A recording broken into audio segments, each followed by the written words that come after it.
Have you ever noticed that some verbs in Spanish kind of act like a selfie? You know, where the action you're doing is pointed right back at you? Well, they're called reflexive verbs, and I know they might sound a little complicated, but they're actually super intuitive. So today, we're going to break down exactly how they work. So let's start with a little riddle. What do actions like waking up, brushing your teeth, or, taking a selfie all have in common? Just think about who's doing the action and who's receiving it. Yup, you got it. In every case, you are doing the action to yourself. The action literally reflects back on you, the subject. And honestly, that's the entire idea behind reflexive verbs. It's just you doing something to you. That's it. So how do you spot one of these selfie verbs out in the wild? Well, luckily, Spanish gives you this massive clue. In their basic unconjugated form, they all end with se. So levantarse is literally to get oneself up. Ducharse is to shower oneself. That little se on the end is like a giant flashing neon sign telling you, hey, this action reflects back. Okay, so if the action is reflecting back, we need something to, catch that reflection, right? And that's where reflexive pronouns come into play. Just think of them as the other half of a dynamic duo, the perfect match for whoever is doing the action. And check this out. It's so logical. Every single subject pronoun has its own reflexive buddy. Yo always pairs with me. Tu always goes with te.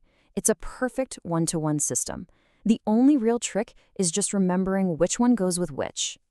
Let's see this in a real sentence. If I'm the one talking. So, yo, my perfect match is me. So, I get up early becomes yo me levanto temprano. See how yo and me are working together there? They're a team. And it's the exact same idea here. If the subject is tú, the pronoun just has to be te. Tú te levantas tarde. A pattern is definitely starting to emerge, right? And let's do one more just to lock it in. With él, we use se. Él se levanta a las 6. Now, this se is a bit of a multitasker. It also works for ella, usted, and all the plural forms. But the main rule never changes. Find your subject, find its matching pronoun. All right, so we know how to spot the verbs, and we know which pronouns to use. But how do we actually put it all together and build a sentence? Well, it turns out there's a simple, foolproof, 3-step formula that works every single time.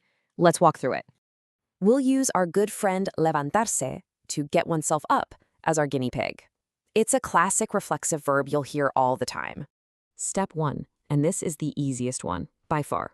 Just take that se and chop it right off the end. Snip. It's gone. What you're left with is just a normal, everyday R verb, levantar. Now for steps 2 and 3, which basically happen at the same time. You take that regular verb, levantar, and you conjugate it just like you normally would for your subject. For yo, it becomes levanto. Then you just pop that matching pronoun, me, right in front of it. And boom, me levanto. Done. So let's just quickly recap that formula. 1, you drop the C. 2, you conjugate the verb sim like you've always done. And 3, you stick that matching pronoun right before the conjugated verb. That's it. That's the whole process right there. Now, right about now, you might be thinking, wait a second, you said to put it before the verb. Is that the only place it can go? And that is an excellent question. It's probably one of the biggest points of confusion, so let's clear it up right now. The good news is you've got 2 main options, and they're both super straightforward. Rule 1 is what we just learned. Put the pronoun before a conjugated verb. Simple, like in me despierto. But what if you have 2 verbs back-to-back, like I am going to get dressed? For that, you can use Rule 2. Just attach the pronoun to the very end of the second verb, the infinitive, like in voy a vestirme. So you actually get a choice. You can say me voy a vestir or voy a vestirme. Both of them are 100% correct, and they mean the exact same thing.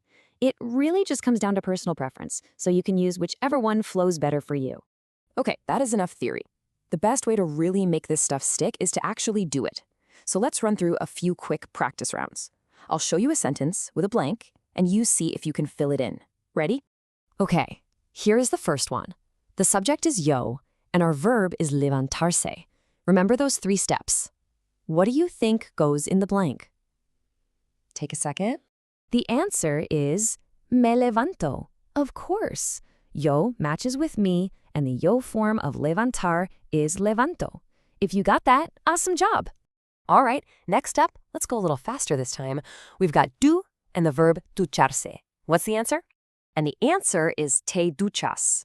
Tu pairs with te, and you conjugate duchar to duchas. See? You're totally getting the hang of this. Okay, last one. This time it's nosotros and the verb acostarse. Now, here's a little hint. This is a stem-changing verb, but don't let that trick you. The reflexive rule still works exactly the same way. And the answer is nos acostamos. Nosotros matches perfectly with nos. And fun fact, in the nosotros form, the stem of acostarse doesn't even change, so it's just acostamos. Fantastic work. You nailed it.